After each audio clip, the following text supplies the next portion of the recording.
Assalamualaikum warahmatullahi wabarakatuh. Pemirsa yang dirahmati Allah Subhanahu wa taala.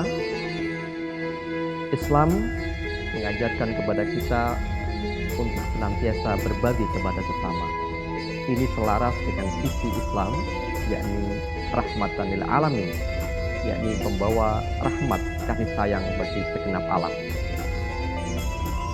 Dengan momentum Ramadan ini, kita berharap semakin menunjukkan kepribadian kita yang melekat sebagai seorang muslim, sebagai pembawa misi rahmatan lil alamin, pembawa misi kedamaian, menebar rahmat kepada sesama hamba Allah dan seluruh alam semesta ini.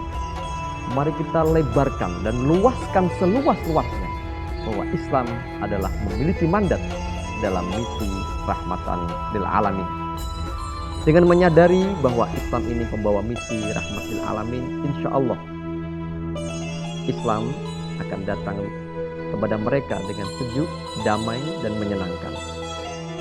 Islam tidak lagi seperti hantu yang menakutkan, tapi dicintai dan dirindukan oleh semua umat.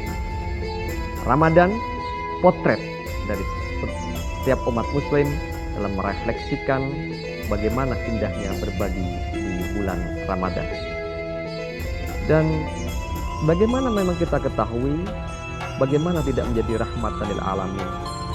Sebab Islam ini oleh Allah Subhanahu wa taala yang diturunkan kepada kita Al-Qur'an itu memang diperuntukkan untuk manusia dan disampaikan melalui hamba terkasihnya, yakni Nabi Muhammad SAW yang manusia, betul-betul manusia. Karena itu Islam selaras dengan nilai-nilai kemanusiaan kita. Coba kita perhatikan, puasa itu disunahkan untuk bersahur di akhir.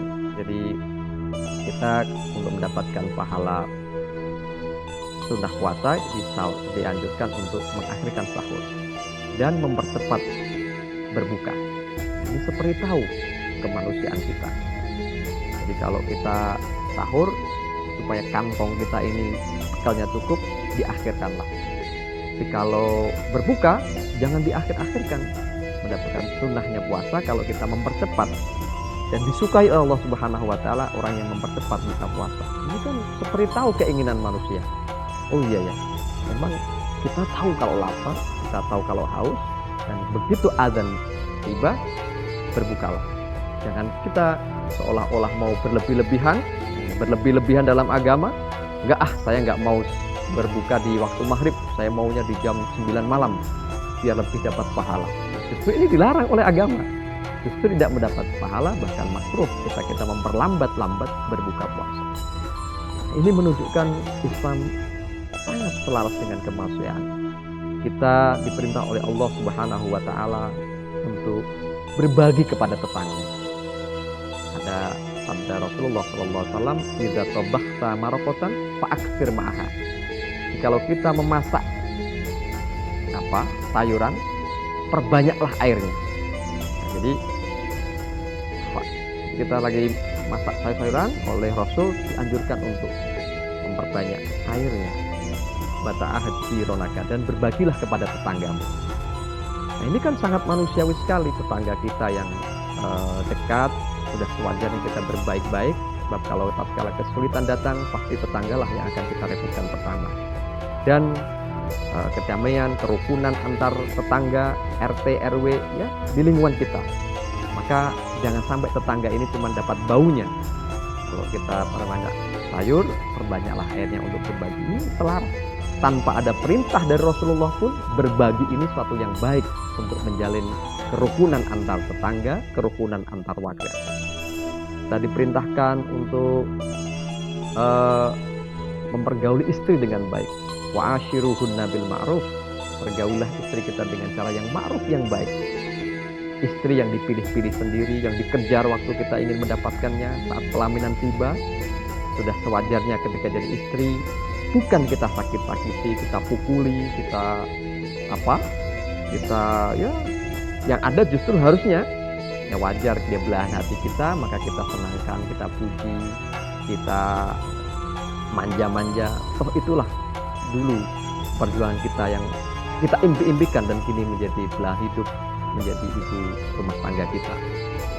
Dan sekian banyak perintah-perintah agama ini selaras dengan nilai kemanusiaan kita. Kalau kita diperintahkan untuk mengasihi sesama, menyayangi yang lebih muda, menghormati yang lebih tua, ya begitulah. Masa kita sama orang tua nanti akan mengumpat. Kalau kita melawan, pasti tidak akan tercipta perdamaian, pasti akan tercipta keributan.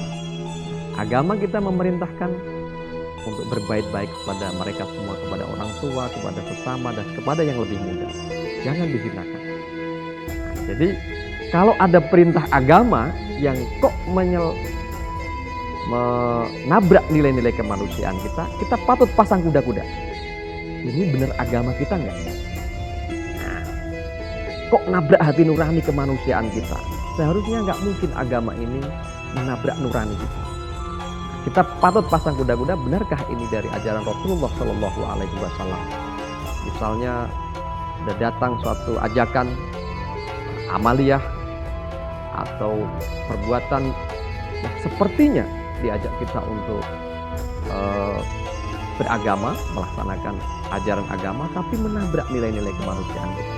Patut kita bertanya, benarkah ini dari Rasulullah Shallallahu Alaihi Wasallam? Anda tiba-tiba diajak jihad, menghalalkan segala cara. Nah, Anda patut. Padahal bersamaan kita sedang ditunggu kewajiban anak kepada orang tua yang sakit.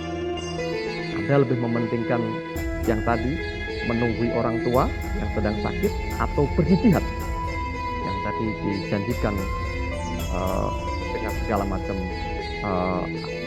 imbalannya berupa surga.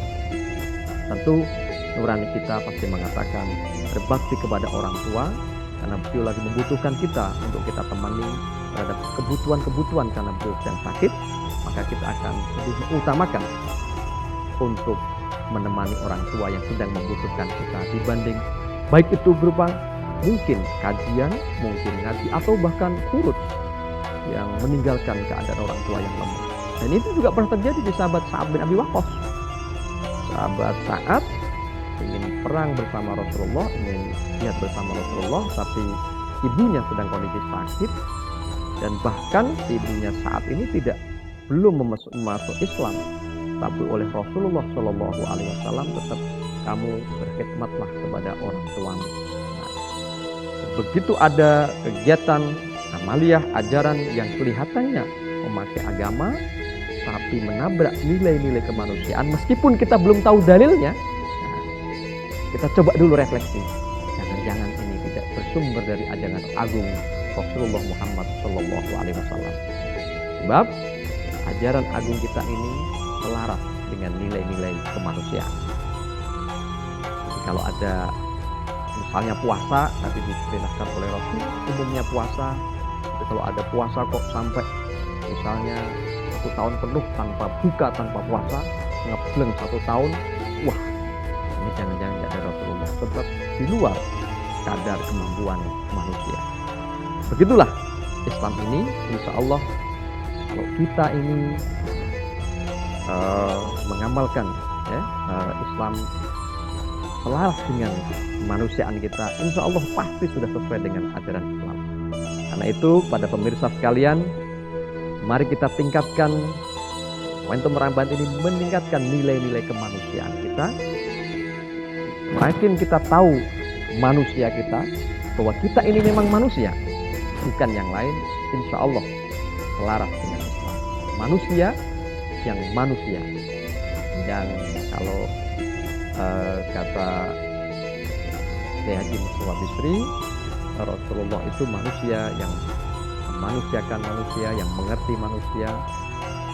Karenanya kita ngikuti Rasul enak, karena ikuti polanya manusia.